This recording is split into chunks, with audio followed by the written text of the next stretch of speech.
नमस्कार दोस्तों। आज की कथा के द्वारा हम जानेंगे कि अर्जुन को पाशुपत अस्त्र कैसे मिला। दोस्तों, भगवान शिव का पाशुपत अस्त्र एक अमोघ अस्त्र माना जाता है। बात उस समय की है जब हस्तिनापुर के महाराज धृतराष्ट्र ने सम्राट युधिष्ठिर को सभी भाइयों या पत्नी द्रौपदी के साथ निमंत्रण किया था, परंतु उस समय कौरवों की नीयत गलत थी और उस नीयत ने जघन्य अपराध का रूप ले लिया।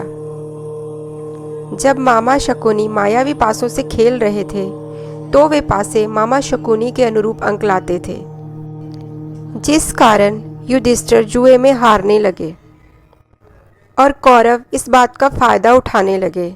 युधिष्ठिर के शब्दों के साथ खेलकर उन्होंने धर्म संकट में डाल दिया। युधिष्ठिर अपने कहे हुए शब्दों में रहने को ही धर्म समझ रहे थे। यही उनसे भूल हुई और उनके चारों भाई बंदी बन गए और उनकी धर्मपत्नी द्रौपदी का अपमान हुआ। कौरवों ने द्रौपदी के वस्त्र हरण करने की चेष्टा की, परंतु आप सब जानते ही होंगे कि श्री हरिनारायण ने उनकी रक्षा की। हालांकि चेष्टा मात्र से पर्याप्त अपमान किया और इस अधर्म के भागीदार हस्तिनापुर की राज्यसभा में बैठे हुए हर एक सभाजन हुआ।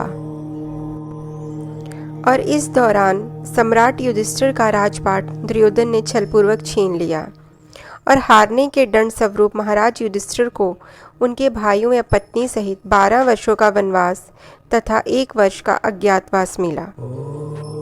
जब वे जंगल की ओर प्रस्थान कर रहे थे, तभी भगवान श्री कृष्ण ने सभी पांडवों को अपनी अपनी शक्ति में वृद्धि करने हेतु अलग अलग मार्ग सुझाए। भगवान श्री कृष्ण के मार्गदर्शन एवं अपने पूर्वज ऋषि वेदव्यास की सलाह पर अर्जुन भगवान शिव से पाशुपत अस्त्र प्राप्त करने हिमालय की तराई पे चले गए। दोस्तों, वहाँ अर्जुन उस वन में रहते थे जहाँ जगह जगह पर ऋषि मुनि की कुटिया बनी थी। वहीं एक कुटिया अर्जुन की भी थी। उस वन में तरह तरह के पशु पक्षी रहते थे। पहाड़ों से झरने गिरते थे, मानो वन नहीं बल्कि स्वर्ग का एक हिस्सा हो। वहीं अर्जुन अपने अंगूठे के बल खड़े होकर तपस्या में लीन थे। उन्होंने खाना पीना भी छोड़ दिया था। वह केवल हवा पीकर रहते थे। उनका शरीर सूख गया था, बाल, दाढ़ी, मूछ आदि सब बढ़ गए थे, परंतु फिर भी उनके चेहरे पर एक अनोखा तेज था और वही तेज दिन ब दिन बढ़ता जा रहा था, मानो दूसरा सूर्य निकल रहा हो। कुछ दिनों के पश्चात अर्जुन के शरीर से निकल रहा तेज उस जगह की रोशनी को अत्यधिक बढ़ा चुका था। इतना प्रकाश हो चुका था कि वहाँ आंखें खोलना मुश्किल था।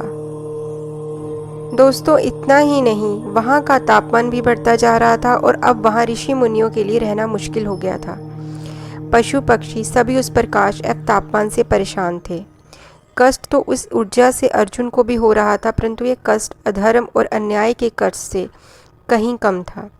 वह अपनी तपस्या में हिलने को तैयार नहीं थे, परंतु ऋषि मुनि सहित सभी जीवों का जीवन दुभर हो रहा था।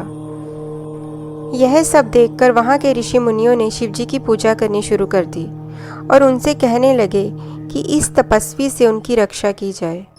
ऋषि जन त्राहिमाम करने लगे।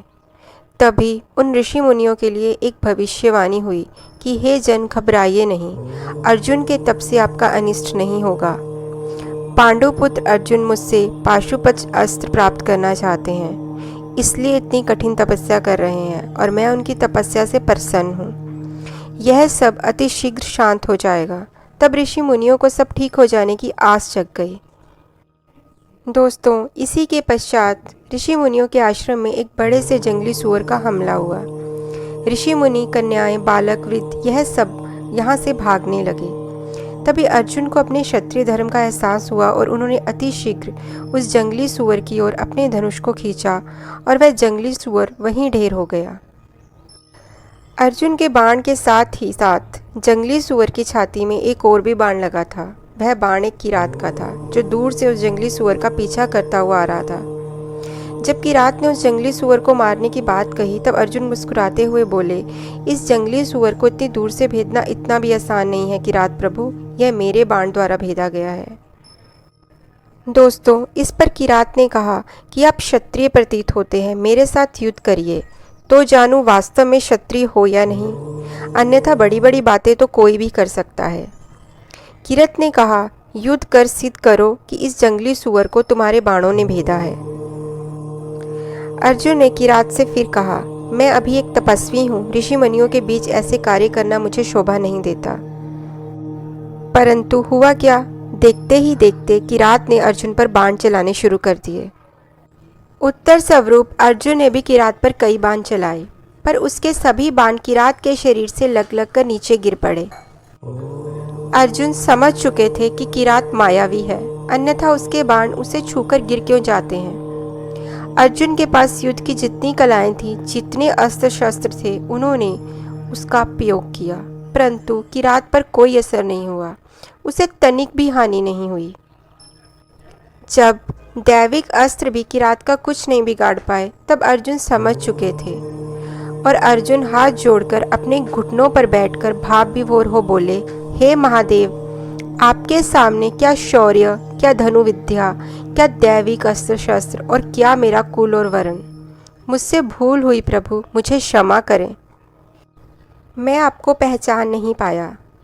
भगवान भोलेनाथ ने प्रसन्नता भरे स्वर में कहा, हे अर्जुन, मैं तुम्हारी वीरता की परीक्षा लेकर परम संतुष्ट हुआ हूँ। मैं तुम्हारी इच्छा के अनुसार ही तुम्हें पाशुपति अस्त्र दे रहा हूँ। इस शस्त्र के द्वारा तुम तीनों लोगों को जीत सकोगे। इस प्रकार दोस्तों, अर्जुन का उद्देश्य पूर्ण हुआ। सृष्टि के इतिहास में शौर्य के नैवेद्य से शिवजी को संतुष्ट करने वाला अकेला अर्जुन ही था, और अर्जुन ने अपने आप को प्रमाणित करते हुए अपनी इस घोर तपस्या द्वारा पाशुपत अस्त्र भगवान शिव से पाया। इसी प्रकार दोस्तों, आज की कथा यहीं संपन्न होती है। ऐसी और सुंदर कथाओं के बारे में जानने के लिए हमारे चैनल को लाइक कीजिए, सब्सक्राइब कीजिए और शेयर कीजिए। धन्यवाद।